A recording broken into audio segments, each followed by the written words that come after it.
The Thin Blue Line Flag of Tyranny shirt is finally available.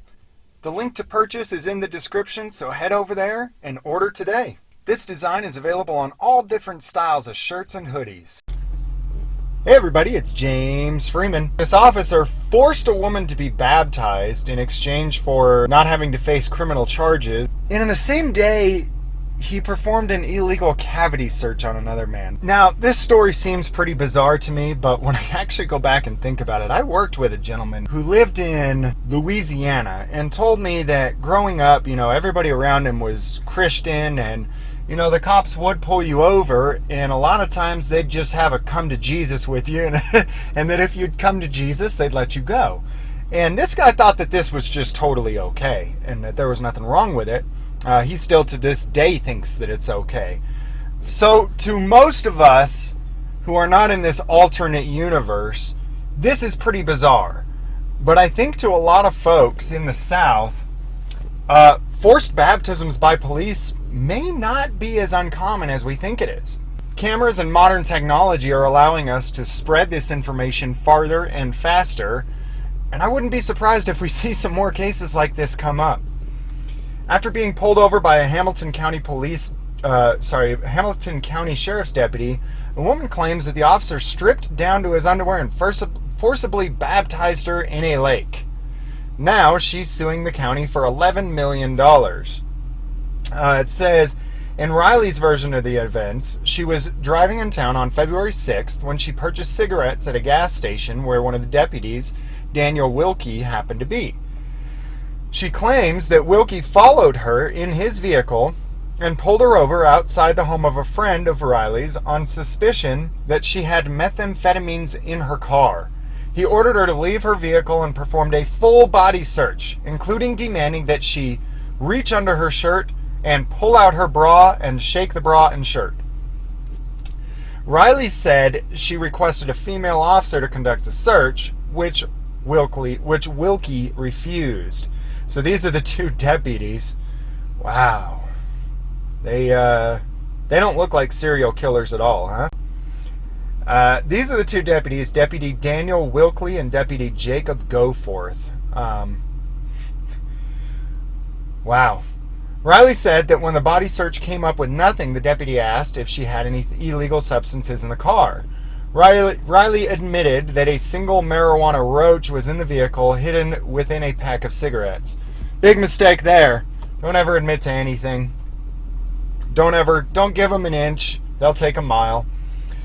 Wilkie searched the vehicle and, according to the lawsuit, began to verbally abuse Riley. He then asked her if she believed in Jesus Christ and was, quote, saved. After a conversation, Riley alleges that Wilkie told her that he would not take her to jail if she went into her friend's home, grabbed some towels for a baptism, and did what he said, and then followed the deputy in his patrol car to Soddy Lake. Oh my gosh. This is real. This is real. Truth is stranger than fiction. Once there, they were joined by Deputy Jacob Goforth, who Wilkie said was there as a witness. According to Riley, Wilkie stripped down to his underwear and led her into the lake, where she walked in up to her waist before Wilkie placed one hand on her back and another on her chest, submerging her underwater. The pair then walked out of the lake and dried off, and Riley said she was then charged with possession of a controlled substance and given a suspended sentence. So he didn't even hold up her end of the deal, his end of the deal, really. He still charged her. So these same two psychopathic deputies, Wilkie and Goforth, I'm assuming it was later in the day because there's actually video of the second incident, and it looks like it's in the evening. So I don't know which event happened first for sure, but it looks like later in the day, they pulled over this man and woman and take the man out of the car and do an anal cavity search on him and grab his junk, all kinds of nastiness. And that is actually, part of it is actually caught on dash cam. Deputies Jacob Goforth and Daniel Wilkley are seen on dashcam footage slamming James Myron Mitchell, 41, on the hood of a patrol car, kneeing him in the stomach and repeatedly pulling at his pants as a female companion watches on. This is some sick stuff. At one point, Mitchell complains of hernia pain as his genitals are being grabbed, but the officers continue to treat him roughly, and he is heard wailing when dragged out of the camera frame. The entire dashcam video is about 40 minutes long.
West Orange Company stuff.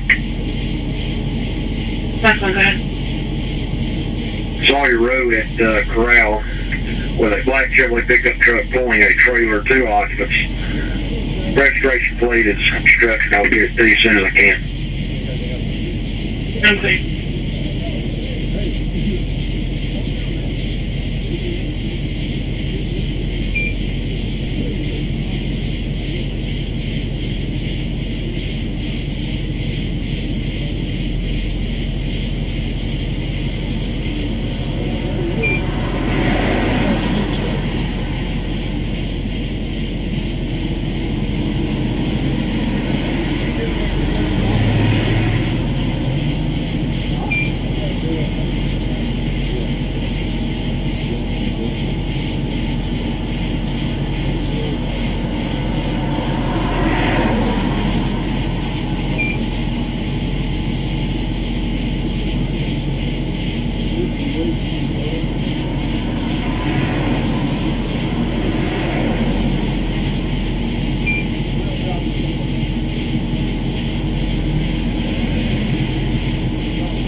What's that? Are you guys okay? What for?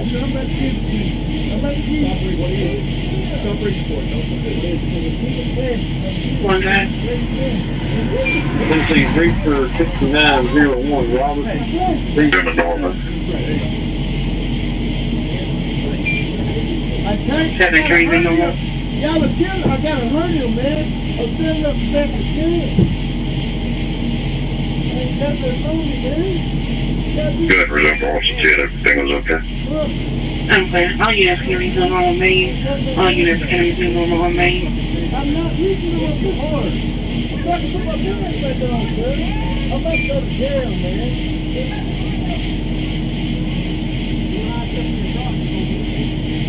What's still as it was? Hold still. Okay. Hold still. Hold still. We have an accident. Hold still. You trying to do that? Stop.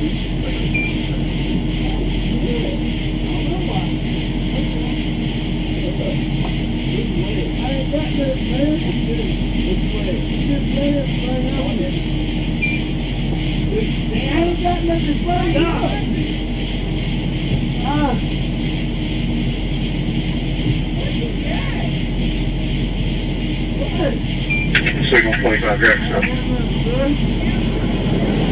Sounds bye-bye. James Boulevard, Sigma Boulevard. Will be NC 909, Queen X-ray Mora.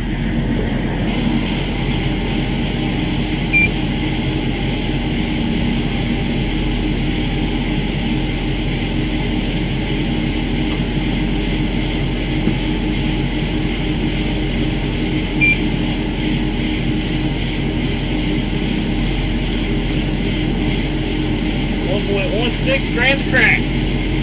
What? Some things never change. So cookie, crack. Come on back. Man, I smoke that shit. That's what we smoke.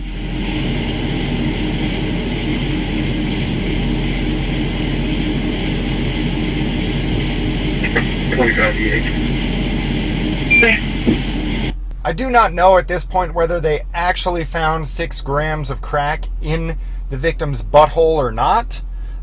They allege that they did, but as we've seen so many times before, these officers will plant drugs, so I really don't know whether it was really in there or not. But I do know that all of the charges against this gentleman have been dropped. The South really is a different place. There's this police detective that ended up getting fired after these radical sermons. Tell me again, what's the difference between radical Islam and radical Christianity? It shouldn't work where we go out and we enforce the laws, because the Bible says the powers that be are ordained of God, and God has instilled the power of civil government to send the police in 2019 out to these LGBT freaks and arrest them and have a trial for them, and if they are convicted, then they are to be put to death. Well, geez, hopefully that's not the way things are going to work. Otherwise, the 2 deputies that we just saw sodomize a black man on the side of the road are going to have to be put to death. I'll leave a link to this full video in the description. It would be funny if he wasn't serious. Folks, please, please, please, anytime you see a police officer, whether you think he's doing something wrong or not, turn on the camera. You never know what you might actually catch. Welcome to the land of the fees and the home of the slaves. Just shut up and obey.